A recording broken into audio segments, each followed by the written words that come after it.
In this video, I shoot a location portrait using both flash and ambient light.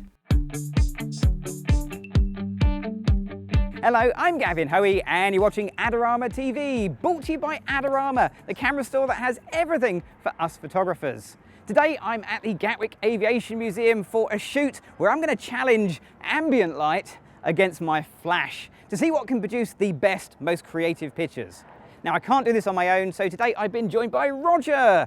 Roger is a fully qualified, paid up member of the Pilot Society. I thought he was a boxer, but it turns out he's actually a pilot, so this is brilliant. So I'm going to start with some ambient light. Let's see what shots we can get right here, and then we'll move on to flash in a minute. When I'm working with ambient light only, I will put my camera into Aperture Priority mode. That's my favorite mode to shoot in. It means that the camera will figure out the exposure. All I need to do is tell it the aperture and the ISO. I like anything that makes my life a little bit easier. Now today we've got kind of overcast lighting. It's not particularly dynamic or dramatic, but for portraits, overcast is often exactly the kind of ambient light you want to shoot in. So we've got Roger here, who's going to lean against the plane looking all piloty.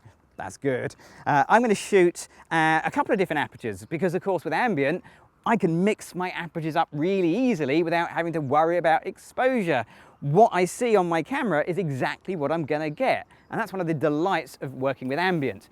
The other delight, of course, is it's free. I haven't had to pay for this sunshine. It's here.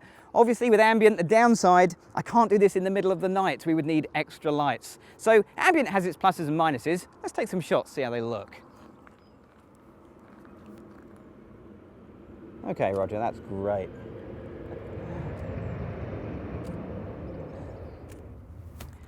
So one of the great things about working with ambient is if I want to shoot at f2.8, which I can with this lens, I just dial in f2.8. If I want more depth of field, I can just dial in f11 and take the same shot. I don't have to move, I don't have to recalculate, I can let the camera do the thinking. If I want to move Roger around, so Roger, you just lean with your back against the plane, I come round the other side, I don't have to worry about moving the lights around, I can just move around. That's fantastic. And that works really well. If I want to get a different angle, I can. Ambient light is here all the time. I can move around fluidly and get a much lower angle. I'm going to come around to the other side of you, Roger. Again, if you can lean with your shoulder, just like you were, that's perfect. However, it does throw up some problems. Because the direction of light is out of my control, if it isn't right, if it isn't working, there's not a lot I can actually do. Or is there? Whilst I might not be able to change the direction of the sun easily, I can at least control something about it using reflectors. Now reflectors, as the name suggests, allow you to bounce light in, to fill in shadows, and to give you some control back with your ambient light. Now these are great because they are kind of small, they fold up really tiny, they're pretty cheap as well, and it's a good thing to have if you're an ambient light photographer. Now have a look at Roger's face when I use the reflector. At the moment there's shadows underneath Roger's chin, but when I get the reflector and I put the reflector in, I can fill the shadows in. Because it is an overcast day, I'm using the silver reflector rather than the white reflector to push as much of the limited amount of light that we've got here today underneath Roger's chin. Now, of course, I could do this myself, but it does become quite tricky. So an assistant for a reflector is a really useful thing. So Christian, I asked my assistant for the day, Christian, to come in. So you're going to hold the reflector, and if you just angle it until you can just get a little bit of light just about there. Fantastic. And we'll pop that in, that's superb. And again, I'm going to come down underneath. Fantastic. And if we compare that to when it's not in place, as you can see, there's much more shadow compared to the shot where it was actually in the shot. So as you can see, I've now switched to flash. I've got my Streaklight 360 inside a 95cm ParaPop glow softbox just to soften the light down a little bit. We're going to put it nice and sort of in front of Roger, something like that. That should give us a good position. Now, before I take a picture with flash, I'm actually going to set an ambient light reading, and my camera is telling me, well, f11 but I want to get the sky a little bit darker. So I'm going to underexpose by a stop to f16. So that should make the whole shot a little bit dark. Here we go. That gives me a much more dramatic sky, but clearly Roger's underexposed by a stop. Well, that's where the flash comes in. I need this flash to produce enough light to light Roger at f16. So get my flash meter, point the dome at the flash, turn the flash on, and at full power it's telling me f22. So if I drop this to half power, f16, that means I'll get a correct exposure on Roger, one stop underexposed on the background. If you want to find out more about this stuff, remember to check out the Adorama Learning Centre, where there's loads more videos on how to mix ambient with flash. Okay, let's take that shot. Here we go. So there's no getting away from it. Flash gives me so much more control of the light, and it's pretty simple to do. However, it's not all good news. I don't get the ability to move around. Now I can move. I mean, watch this. If I step this way and I shoot with a more telephoto end of the lens, I get the same light. It doesn't matter how close or far away I am, but what matters is the direction. So if I come around the other side, do you want to spin yourself around, Roger? Now if I don't move the light, you can see what's going to happen. Let's just take the shot. Here we go. I mean, it's moody, it's arty, but it's not what I wanted. Now, of course, it's not too difficult. I can pick this up. It's not nailed to the floor. I can pick this up. I can move it around. But I need to re-meter every time or take test shots.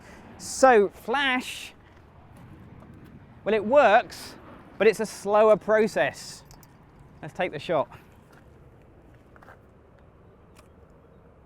That's great. So both ambient and flash have their own distinctive looks and their own pluses and minuses.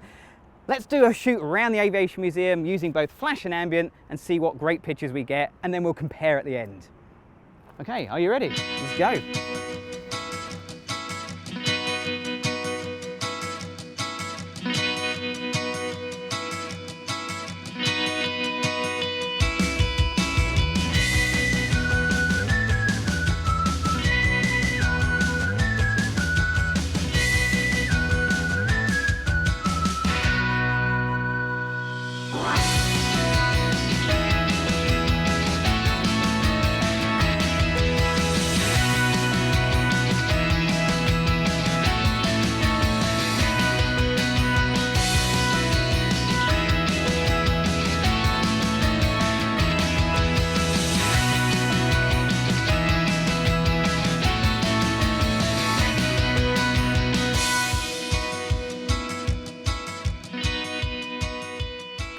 So we've moved inside to the Gatwick Aviation Museum. We're lucky it's got a lovely big hangar because it's chucking it down with rain outside. Well, this is a British summer, what do we expect? But ambient light and flash work both inside and outside. Now, obviously with ambient light inside, I'm relying on the electric lights in here because the windows are kind of small, but there's enough ambient light still to take pictures. So let's get a shot of Roger, a nice wide shot. We'll get the museum in the background.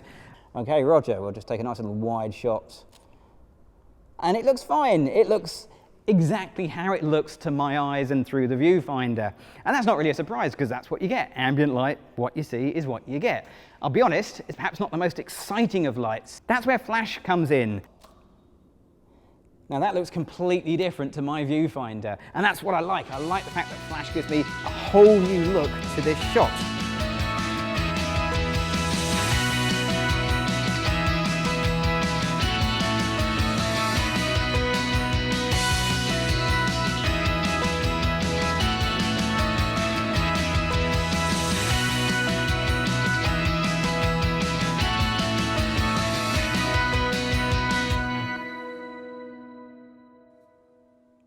I've gone through a few of these pictures and I found the processing in Photoshop.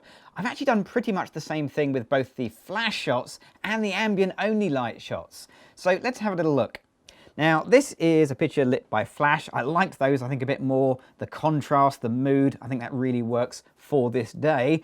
And I'm going to take that idea even further by jumping over to the effects here in Camera Raw, finding the dehaze and just increasing the dehaze quite a bit. And dehaze is a lovely new feature. It really boosts contrast, it really brings out detail. And if I go back to the basic panel, I can supplement that even more by getting my favorite slider, clarity of course, and popping some clarity in there. Now those two sliders have done some bad things to the colors, so I'm just going to take the vibrance down just to mute those colors down quite a bit. And I actually think that helps a lot with this picture. Now that's fine, I can do some other basic edits here. I can bring back the highlight detail and open up the shadows a little bit. All of those kind of standard things are great, but what I want to do now is just make the sky a little bit darker and the lower left side a bit darker too. And the great news is I can do both of those things using a single tool. So anything that multitasks, that's always a good idea. Now the tool I'm going to use is a local adjustment tool right at the top here, the radial filter. And I'm just going to drag out a nice kind of little oval shape like that, something like that. We can change that in a second. What I want to do is probably just change the exposure rather than the shadows, and we'll just bring the exposure down. We'll give this a little rotate and we'll drag that into position, something like that. And that really helps us to darken the sky, darken that lower left corner. I can just bring some, and let's put some more clarity in there. There we go, that's great to really take that to town. Now once you've done those changes, you often find that once you've made big changes, you need to go right back to the beginning and make some small ones. In this case, all of those changes have made the whole thing feel slightly underexposed, so we'll just bring back a little bit of brightness into the shot. And there's a bit more fine tuning to do, but there you go, that's basically my final picture completed. Well, there we go. We got some great pictures using a combination of light, and that's what photography is all about. No rights, no wrongs. Now, if you want to see more videos from myself and the other amazing presenters right here on Adorama TV, you know what you've got to do. You've got to click on the subscribe button. I'm Gavin Hoey. Thanks for watching.